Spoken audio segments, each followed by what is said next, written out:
The written history of Okinawa is only about 4 centuries old, but Okinawans have lived here for thousands of years.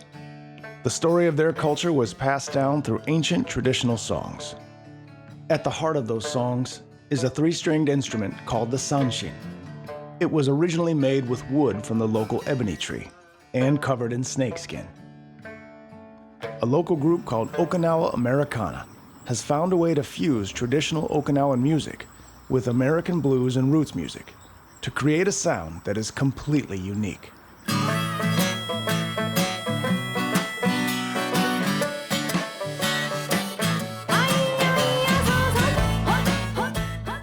Megumi Gushi, or Mary, was born and raised in the southern Okinawan city of Iroman.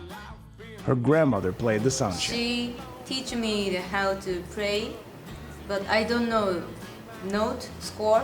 I can't read, just melody. Mary has been making music her whole life. She plays multiple instruments and teaches people how to play the sanshin.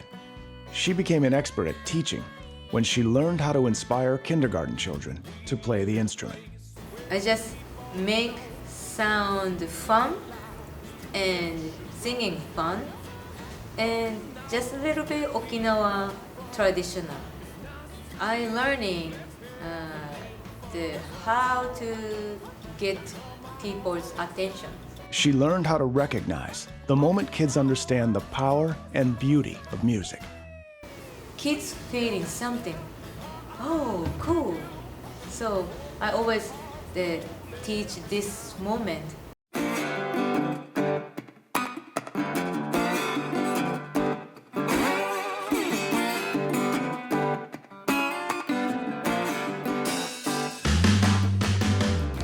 Dave Ralston is originally from the state of Indiana, and he first arrived on Okinawa in 1992. I just came here for vacation. The next thing I know, 30 years, something years later, I'm still here. But yeah, I got here and I had no job. I had no affiliation to the military whatsoever. And I met the only 2 friends I had were these 2 guys knocked at the door. I didn't know what they were trying. Had some religious thing. I didn't know what it was, and it turned out being Mormon guys. And I was like, "Hey, you want to come in and just like hang out and talk?" Like, "For real, we can come in?" I was like, "Hell yeah, come on in." Became friends with those guys. They helped me build this extra thing to my house that I was trying to live in at the time. So yeah, that was the only 2 friends I had. Those guys were, I hope they're good. I didn't find out where they went. But Dave's first instrument was the drums, and he spent a lot of time playing at a local club called Tobacco Road.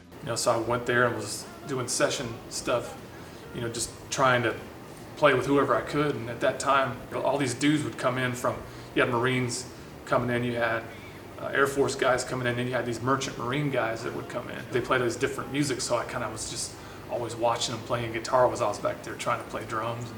It was a great way to learn back then. He shifted his focus, learned how to play guitar, and got deep into the blues. He put out an album and played club gigs wherever he could. And then he met Delaney Bramlett of the iconic band Delaney and Bonnie and Friends. Delaney had played with world-class musicians like Dwayne and Greg Allman, Eric Clapton, George Harrison, and many more. Delaney had a set way of doing things, and they all knew exactly what to do. And we went through all the songs, and then he's like, "Okay, now it's time to get to work." It was the first time that David worked with an accomplished producer, and he was nervous. But Delaney put him at ease by explaining the process. And then he kind of told me the same thing. I'll tell you all about why I'm doing what I'm doing later. We just don't have time, right? So I was like, okay, I'm gonna do whatever he says. So he gave me a couple things to practice that night. So I'm up all night in his guest house, just going, singing and trying to learn what I'm supposed to do. And so we get through with all the recording stuff, and that's time for me to sing. And so his engineer is in the other room, and they're getting ready to hit the red button. He comes over, puts on headphones, and stands right next to me. We got the lyric sheet up on this thing. I'm sitting there going, and then so he goes, "Just sing this line. We'll go line by line." So I sing the first note. I'll never forget. And I sing this, whatever it is, and he just looks over at me and he goes, and I was like,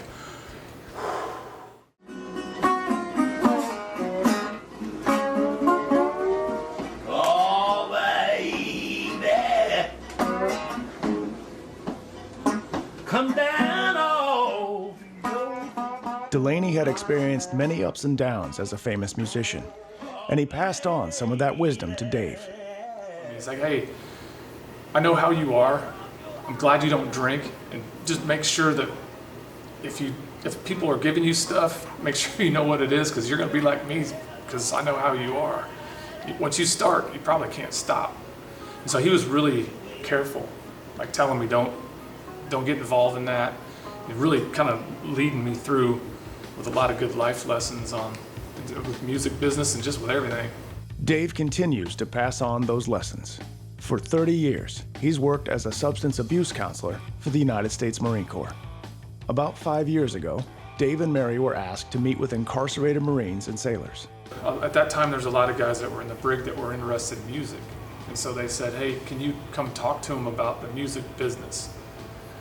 So I'm like, okay, so we brought our instruments and we just went in there, and man, they had some tough questions, because we've done a lot of stuff, like we've gone to colleges and stuff in the States and up here where with the people that are trying to be pro musicians or whatever, and they're, some of the young folks, they'll say like, do you make a lot of money, or do you get a lot of girls, or do you get free stuff? It's just kind of, but these guys were asking tough questions like, okay, so BMI or an ASCAP, and how does that whole thing work, and all these different things. I was like, man, that's tough questions. They're asking like, how do we write songs, and how do we choose tempos, and how do we, on the choruses, do we bring it up, and these different things. I'm like, man, and I said, these guys got some good questions. And one of the guys goes, we have a lot of time, sir, to think about these things. But that was a really good experience. But so that morphed into, then that same year we went to play for Christmas.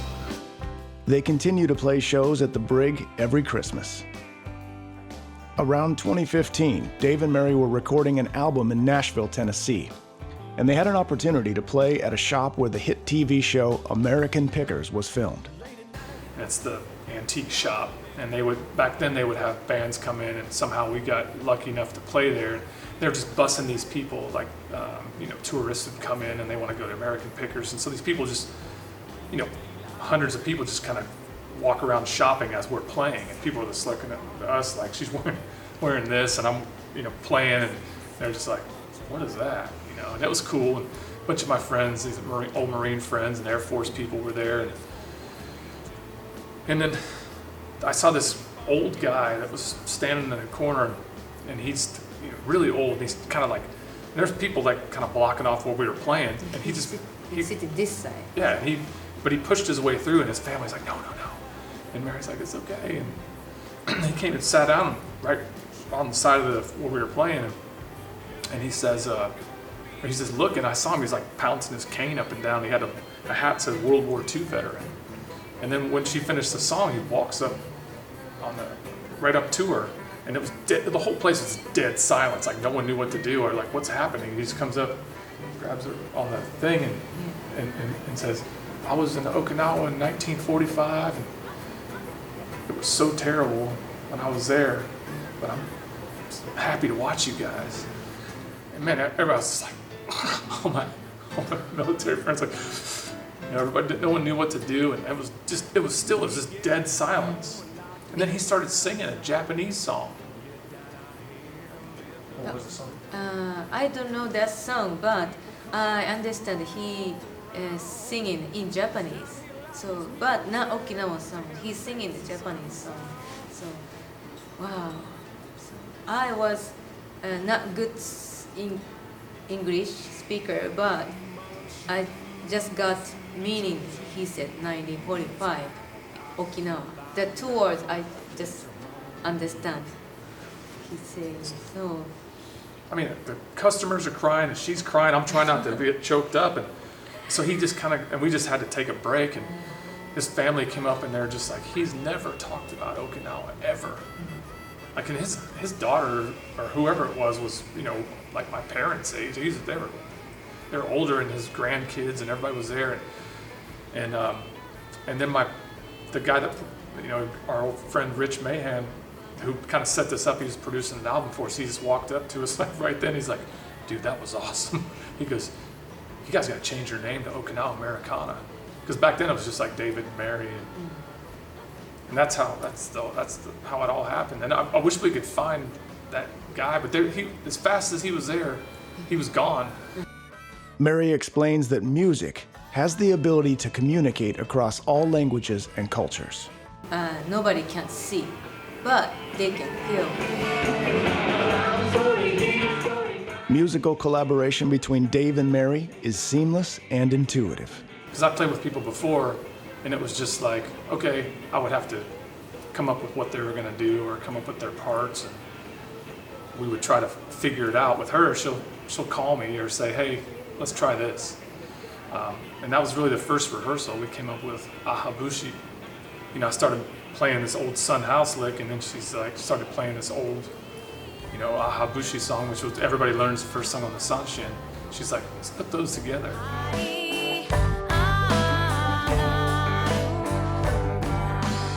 Dave and Mary say that even when making music goes badly, it's still a good experience. Like this year, I had big trouble before the show. A crucial part of her Sanshin was broken. So here, broke. Yeah. So it was 15 minutes before the show. I was, what?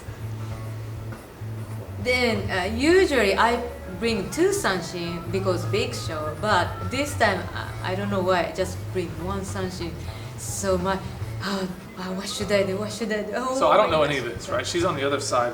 This is like one of those, you know, big concert stages like the Who plays on, right? It's at the full PA, it's, you know, a lot of people. And then this giant monsoon comes like 5 minutes before we're supposed to go on. It's like raining sideways. You can't even see, like one of those Okinawa things. And then the wind's blowing, and the wind blew on the other side where she was at, and she had her sanshin on this big giant road case, and it hit it and just goes smack. In case maybe somebody did step on my sunshine, I don't know, but yeah, it was wet and broken. But I checked the tuning, it still stay tuned. So then I just tell him, I have a little bit problem, but I try my best. So don't get mad, please. So, like, that's not what you want to hear, right? Right before you get ready to go on, I'm tuning my guitar up, and she comes up and says, hey, don't get mad. The ability to make music and bring joy to an audience is a powerful tool, but it takes constant practice and commitment. Every show usually has something that goes wrong. It could be a minor issue with gear, a missed note, or a forgotten lyric.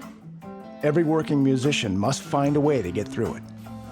And one of the worst things that could happen during a live show is a guitar string breaking in the middle of a song.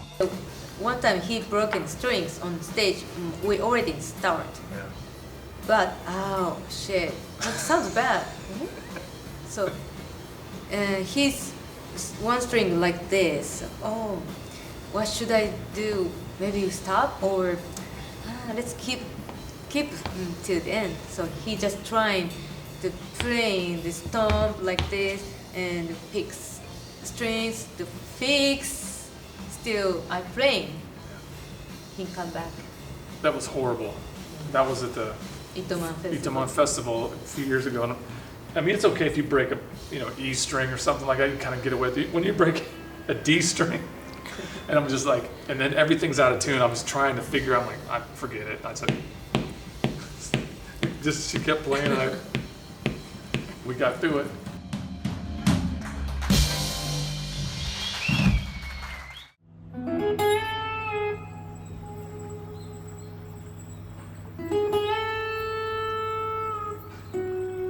There are 2 main qualities that define all professional musicians: the ability to keep playing no matter what, and a true understanding of humility. Dave and Mary always try to surround themselves with interesting people who help them pass on the joy of making music. We want to be around good people because we're spending a lot of time together. You can tell when everybody likes each other. You can tell when we enjoy each other when they're on the stage. If the audience can feel that. The band knows that a good show can happen anywhere, and because of that, they always find time to play music for the elderly. One of the first times we did it is when we played in your dad's daycare. Yeah. for elderly. Like I wasn't. She said, "Do you want to play in my dad's, you know, daycare center or whatever?" I'm like, okay. Like a family party Yeah. things. And so, we get there. Every one of those people were involved in the war. So I wasn't real sure of how they're going to take that. And they're all just 90 years old, and we went in and first note, her dad's standing up, getting people to dance. First thing, they were so happy. That was really, I'll never forget that. Mary was surprised to see that her father was so animated by the music. My father very shy, like he was a fisherman before marriage. So I always practice in my sunshine at home. He listening, oh, maybe you're getting better before. Then one day she played a big concert at a dragon boat race, and her dad was there. I think he's so happy because he have a friend of fishermen. But when I sing it, I try to looking for my father, but he not here, but he's somewhere. After the show, the fisherman told her her father would only talk about how amazing his daughter was. When the band goes on tour, they try to help local orphans at every country they visit. So Cambodia, Malaysia, here in the States, we always try to, we do something in Nanjo every year with an orphanage there because, talk about rewarding. And you're playing music for them and then get to meet them and then you become friends with them. On Okinawa, the band coordinates with people in the local community to help orphans. We get all our towns and friends together, like the friend that Keith that coaches the Kings, he's set it up and then brought all 50 of them to a Kings game, and then we get volunteers from the Marine Corps to come help us and do stuff. So all these things kind of go together. Of music and all the other things that we want to do and try to help people out who need it. That's one of the cool things about, I can't do myself alone, but I have great friends, so we can do more big things. Dave and Mary continue to live in the moment, and they remain completely dedicated to their craft. There's nothing better than playing music in front of people, and nothing better than making something and putting it on a recording that 30 seconds before didn't exist. They find inspiration through other talented musicians. Typically, some of the most well-known musicians are incredibly humble. So I had the chance to play at the Paul Reed Smith Experience show, and he brought these unbelievable musicians, the Granger brothers, Greg and Gary, and they played with everyone, Dennis Chambers and freaking Whitney Houston, you name it, these guys have played with everybody. We took a break, they went back in the back and I sat there with them and they went through all 3 songs and they wrote out every chart of how it was supposed to go, and then they went through it again and listened to it again and wrote it again and listened to it again. All those guys listened to it 3 times. Then they started asking me questions about these different parts, how are we gonna do this and this and this. And man, we got out there, we started playing Judge, and it comes in on this weird thing. And they were on it the whole time, and it was just absolutely perfect. And I remember asking them, man, you really took a long time on my songs. I appreciate it, but why'd you do that? You know what he said? He says, did you work hard on those songs? I was like, yeah. He's like, they're important to you, right? Well, they're important to me. Just don't know. Spend a little time here, why Okinawa's my home. Dave and Mary recently completed career-defining tours in Australia and Brazil, where they played to some of their largest crowds ever. There's nothing more true than be nice to people on the way up because you're going to see them all on the way down. I don't know, we've had just so many opportunities to play with these guys that would never play with other folks, or other people wouldn't get that opportunity just for being nice to people. That's all it is. If you're cool, people will want to help you.